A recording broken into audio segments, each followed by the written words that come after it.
दक्षिण सामान्य वन मंडल बालाघाट के वन परिक्षेत्र कटंगी के अंबेझरी गांव के आसपास के वन क्षेत्र में और खेतों में अपनी पैठ बना चुके वन्य प्राणी बाघ का सफल रेस्क्यू करने के लिए पेंच टाइगर रिजर्व सिवनी से वन्य प्राणी रेस्क्यू स्क्वाड और चिकित्सकों की टीम के साथ 3 हाथियों का दल बुधवार की शाम करीब 8:30 बजे अंबेझरी गांव पहुंचा। हाथी दल के गांव में पहुंचते ही स्थानीय ग्रामीणों ने जय गणेश के जयकारों के साथ हाथी दल का स्वागत किया। गुरुवार की सुबह करीब 7:15 बजे से हाथी दल ने जंगल में ट्रैकिंग शुरू की, लेकिन शाम 5 बजे तक बाघ कहीं भी दिखाई नहीं दिया। अंबेझरी गांव में उपवन मंडल अधिकारी BR सिरसाम, RO Katangi Babulal चढ़ार, RO Waraseoni Chhatrapal Singh Jadaun, RO Khairlanji Deepchand Wasnik सहित बड़ी संख्या में वन विभाग के कर्मचारी मौजूद रहे। वन विभाग के अलावा पुलिस बल भी गाँव में तैनात रहा ताकि बाघ का रेस्क्यू होते ही बिना किसी व्यवधान के उसे सुरक्षित ले जाया जा सके। आपको बताएं कि गत माह 4 सितंबर को वन्य प्राणी ने अंबेझरी गांव कक्ष क्रमांक 580 से सटे खेत में 65 वर्षीय व्यक्ति किसान सेवक राम पिता रामजी गोपाले पर प्राणघातक हमला कर दिया था, जिससे उस व्यक्ति की मृत्यु हो गई थी। इस घटना को अंजाम देने के बाद लगातार बाघ को खेतों के आसपास देखा जा रहा है और बाघ आए दिन पालतू मवेशियों के शिकार की घटनाओं को अंजाम दे रहा है। इन घटनाओं से ग्रामीणों में डर का माहौल बना हुआ है और वहीं खेत जाने से भी वे कतरा रहे हैं, जबकि इन घटनाओं के बाद वन विभाग के अधिकारी और कर्मचारियों की रातों की नींद और दिन का चैन सब उड़ा हुआ है। विभागीय अमला घटना के बाद से अंबेझरी में तंबू तानकर लगातार बाघ की मूवमेंट पर नजर बनाए हुए है।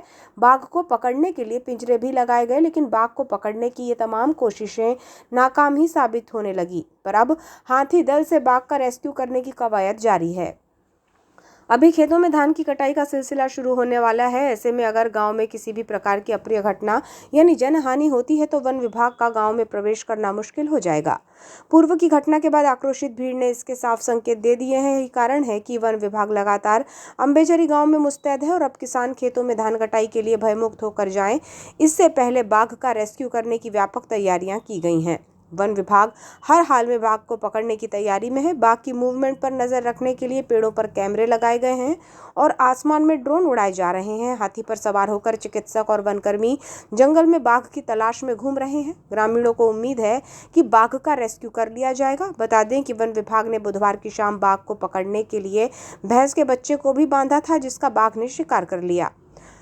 गौरतलब है कि 14 अगस्त 2025 को अंबेझरी में विट्ठल पिता मारतराव आसटकर उम्र 43 वर्ष पर बाघ ने हमला कर घायल कर दिया था। इस घटना के 20 दिन बाद 4 सितंबर को बाघ ने किसान सेवक राम गोपाले पर हमला कर दिया, जिससे उनकी मौत हो गई। इस घटना के पूर्व कुड़वा में एक किसान को बाघ ने अपना शिकार बनाया। इसके पहले खैरलांजी के किसान को सिलारी की सीमा में वन्य प्राणी बाघ ने मौत के घाट उतारा। कुड़वा में वन विभाग ने बाघ का सफल रेस्क्यू कर बाघ को प्राकृतिक आवास में सुरक्षित छोड़ा। अंबेझरी में वन विभाग का अमला बाघ का रेस्क्यू कर रहा है। गुरुवार की शाम 6 बजे तक बाघ कहीं भी नजर नहीं आया। अब शुक्रवार को फिर से बाघ की तलाश की जाएगी।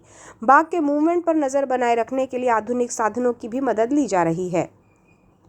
कटंगी से हमारे सहयोगी अमजद खान की रिपोर्ट।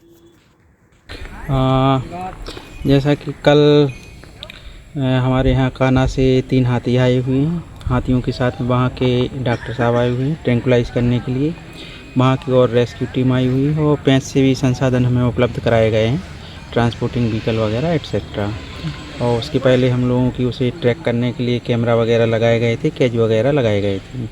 तो हम पूरा प्रयास कर रहे हैं। सुबह से ही सभी समस्त टीम, समस्त हमारा वन अमला डिवीज़न का और पुलिस बल वगैरह मौजूद है और उसकी सतत निगरानी की जा रही है। डॉक्टर साहब और सर्चिंग टीम जंगल के अंदर है और उसके लिए ट्रैंकुलाइज करने का भरसक प्रयास किया जा रहा है कि उसको ट्रैंकुलाइज करके यहाँ से कहीं अन्यत्र छोड़ दिया जाएगा। सर, क्या अभी तक बाघ की मौजूदगी दिखी है फिर से?